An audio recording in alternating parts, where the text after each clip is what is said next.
Good morning दोस्तों, कैसे हैं? राधे राधे। मैं आशा आपके अपने यूट्यूब प्लेटफार्म पे आपका स्वतः जैसे अभिनंदन स्वागत करती हूँ।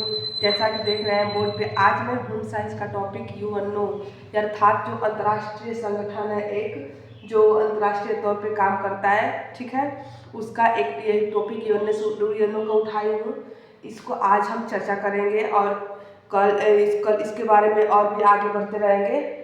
और कौन कौन सी शाखाएं हैं, कौन कौन सी एजेंसियाँ इसके अंतर्गत काम करती हैं, इसके बारे में हम नेक्स्ट पार्ट में पढ़ेंगे, देखेंगे, सुनेंगे, ठीक है। आते हैं यूएनओ क्या होता है, यूएनओ का पूरा नाम क्या है, यूएनओ की स्थापना कब हुई थी, यूएनओ का मुख्यालय कहाँ है, इसके बारे में इतना जानकारी रखते हैं।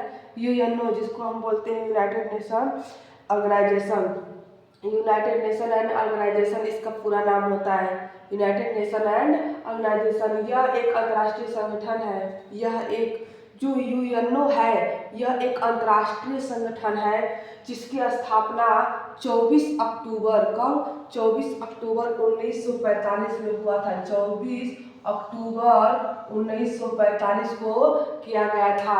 कब किया गया था, किसके दौरान? द्वितीय विश्व युद्ध के दौरान। जो द्वितीय विश्व युद्ध हुआ था उस समय जो लोग घायल हुए थे, बहुत सारे लोग घायल थे, जो विनाश हुआ था, जो प्रलय आया था उस समय, त्राही त्राही मची थी, उसको उसमें सुधार लाने के लिए किसकी स्थापना की गई थी? यूएनओ की स्थापना की गई थी, ठीक है। यूएनओ इसका उद्देश्य था अंतर्राष्ट्रीय शांति, जो अंतर्राष्ट्रीय है, अंतर्राष्ट्रीय तौर पे उसको शांति बनाए रखने के लिए, सुरक्षा बनाए रखना, और क्या है, राष्ट्रों के बीच मैत्रीपूर्ण संबंध विकसित करना और मानवाधिकार की रक्षा करना है। मतलब जो ये यूएनओ है, यानी कि अंतर्राष्ट्रीय संगठन है, जो यूनाइटेड नेशन एंड ऑर्गेनाइजेशन है, इसका उद्देश्य था अंतर्राष्ट्रीय तौर पे शांति को स्थापित करना तथा सुरक्षा को बनाए रखना था, और मानव अधिकार थे, जो मानव का अधिकार था उनकी रक्षा करना, ठीक है। और उन जो एक राष्ट्र दूसरे राष्ट्र के बीच जो संबंध है, उनके बीच उस संबंध को कायम रखना ही इसका मेन मकसद था, उद्देश्य था। वर्तमान में इसके कुल कितने सदस्य देश हैं? 193, यानी कि 193 इसके पूरा सदस्य देश है। जो यूएनओ है इसके अंतर्गत कार्य करने वाले देशों की संख्या कितनी है? 193, अर्थात जो यूएनओ है इसमें इसका ये कितने देशों का संगठन है? ये 193 देशों का संगठन है। यूएनओ का मुख्यालय न्यूयॉर्क शहर, जो अमेरिका में, न्यूयॉर्क शहर यानी अमेरिका में है। यूएनओ का जो मुख्यालय है वो न्यूयॉर्क शहर अमेरिका में है। आगे स्थापना का उद्देश्य क्या हुआ था? दूसरे विश्व युद्ध में जो तबाही हुई थी, फिर ऐसा भविष्य में न हो, ऐसी भीषण स्थिति फिर भविष्य में न दोहराई जाए, इसके लिए यूएनओ का संगठन किया गया था, ठीक है। इतनी बात मेरी समझ में आई, ठीक है। चलिए देखते हैं कि इसके अंतर्गत कौन कौन सी एजेंसियां काम करती हैं, ठीक है। पहले आप लोग इतने का स्क्रीनशॉट ले लीजिए, फिर उसके बाद देखते हैं।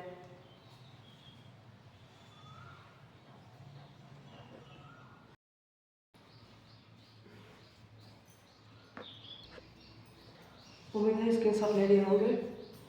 तो हम लोगों ने देखा, अब देखिए, अब यूएनओ के अंतर्गत कौन कौन सी संस्थाएं काम कर रही हैं उसके बारे में अब डिटेल में देखते हैं। अभी तो मतलब शॉर्ट में देख लेते हैं कि कौन कौन से ऑर्गेनाइजेशन है, कौन कौन सी संस्थाएं हैं जो यूएनओ के अंतर्गत काम करती हैं।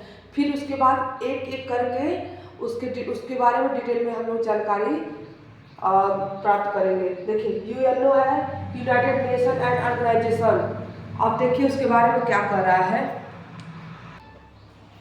तो देखिए, इसके अंतर्गत कई विशिष्ट एजेंसियां, निधियां एंड संस्थाएं और कार्यक्रम काम करते हैं। ये संस्थाएं अलग अलग क्षेत्रों में कार्य करती हैं, अलग अलग क्षेत्रों में काम करती हैं। जैसे कौन कौन संस्था है? स्वास्थ्य के क्षेत्र में, शिक्षा के क्षेत्र में, गरीबी उन्मूलन के क्षेत्र में, ये सब मतलब जो जो संस्थाएं उनके अपने अपने कार्य हो, अलग अलग कार्यों में उनको बांटा गया, अलग अलग कार्यों में वो कार्य करती हैं। अलग अलग कार्यों में जैसे कि मान लीजिए कि कोई शिक्षा के क्षेत्र में हो गया, कोई गरीबी उन्मूलन गरीबी को समाप्त करने के क्षेत्र में हो गया, कोई शिक्षा के क्षेत्र में, कोई स्वास्थ्य के क्षेत्र में, कोई आपातकालीन में फूड यानी कि खाद्य सामग्री प्रोवाइड कराने में। मतलब कि ऐसे एजेंसियों का अलग अलग कार्य उन लोगों का बटा हुआ है। देखिए उसमें कौन कौन से, जैसे WHO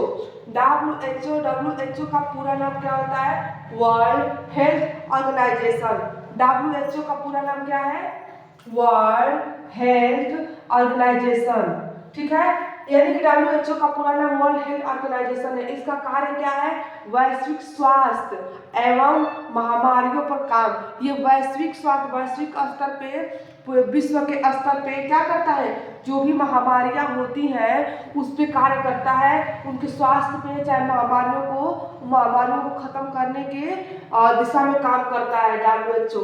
वैसे ही यूनेस्को हुआ। यूनेस्को क्या है?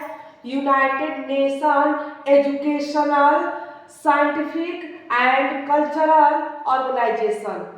देखिए यूनेस्को का पूरा नाम क्या है? ये अक्सर पूछ देता है कभी कभी, जैसे टीजीटी पीजीटी एग्जाम्स में, 10th में, या फिर ऐसे पूछ देता है यूनेस्को का पूरा नाम क्या है, तो आपको बताना पड़ेगा United Nation Educational Scientific and Cultural Organisation.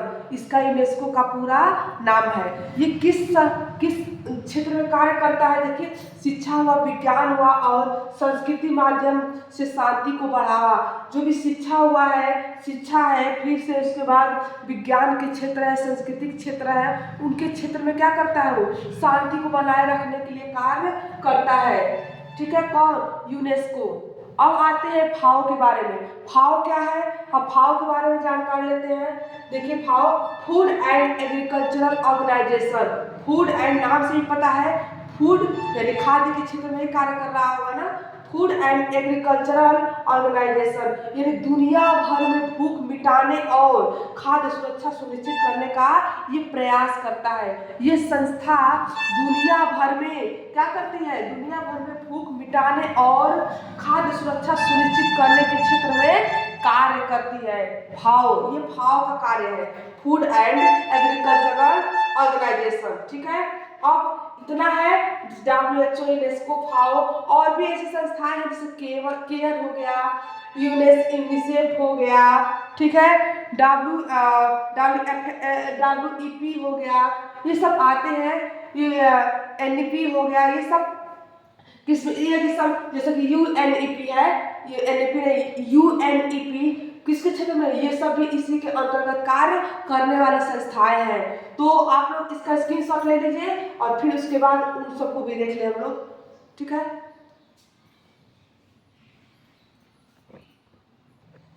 देखिए अब आते हैं केयर। अब केयर है, केयर का जो केयर हो गया, फिर यूनिसेफ हो गया, WFP हो गया, UNEP हो गया। अब इसके बारे में भी देख लेते हैं कि ये भी संस्थाएं हैं जो किसके अंतर्गत आती हैं, किसके अंडर में कार्य करती हैं? UNO के, अर्थात यूनाइटेड नेशन ऑर्गेनाइजेशन के, ठीक है ना। केयर कौन करता है? केयर का पूरा नाम है cooperative for assistance and relief everywhere. Care का पूरा नाम क्या है? Cooperative for assistance and relief everywhere. ये किस क्षेत्र में कार्य करता है? स्वास्थ्य, शिक्षा और आपदा राहत जैसे क्षेत्रों में विशेष रूप से दलित आदिवासी समुदायों के लिए कार्य करता है। इसका मेन यही, इसको थोड़ा ध्यान रखिएगा, ये किसके लिए मेन है? ज्यादातर किसके लिए? दलितों और आदिवासी समुदायों के लिए कार्य करता है ये केयर जिसका पूरा नाम cooperative for assistance and relief everywhere है, ठीक है। स्वास्थ्य, शिक्षा, आपदा राहत और जैसे क्षेत्रों में विशेष रूप से किसके लिए? दलित एवं आदिवासियों के लिए कार्य करने वाली संस्था है। यूनिसेफ क्या होता है? यूनिसेफ का पूरा नाम क्या है? United nation children fund. United nation children fund UNICEF का पूरा नाम है। ये बच्चों के स्वास्थ्य के लिए कार्य करती है। देखिए बच्चों के स्वास्थ्य, शिक्षा और अधिकारों के लिए समर्पित है। कौन सी संस्था? यूनिसेफ। यूनिसेफ किसके लिए है? बच्चों के स्वास्थ्य, शिक्षा और अधिकारों, उनके अधिकारों के लिए समर्पित है। ठीक है, आगे देखिए WFP। WFP जैसा कि नाम से ही वर्ल्ड फूड प्रोग्राम, नाम से मतलब कि हमें पता चल रहा है क्या है, वर्ल्ड फूड प्रोग्राम। ये आपातकालीन स्थिति में, जो आपातकालीन स्थिति है उसमें खाद्य सुरक्षा देने वाली मानवीय संस्थानों में सबसे बड़ी संस्था है। ठीक है, सबसे मानवीय संस्थाओं में सबसे बड़ी संस्था कौन है? यही है। कौन? WFP यानी World Food Programme. World Food Programme जो आपातकालीन स्थितियों में खाद्य सुरक्षा देने वाली सबसे बड़ी मानवीय संस्था है। आते हैं UNEP। अब UNEP क्या है? United Nation Environment programme.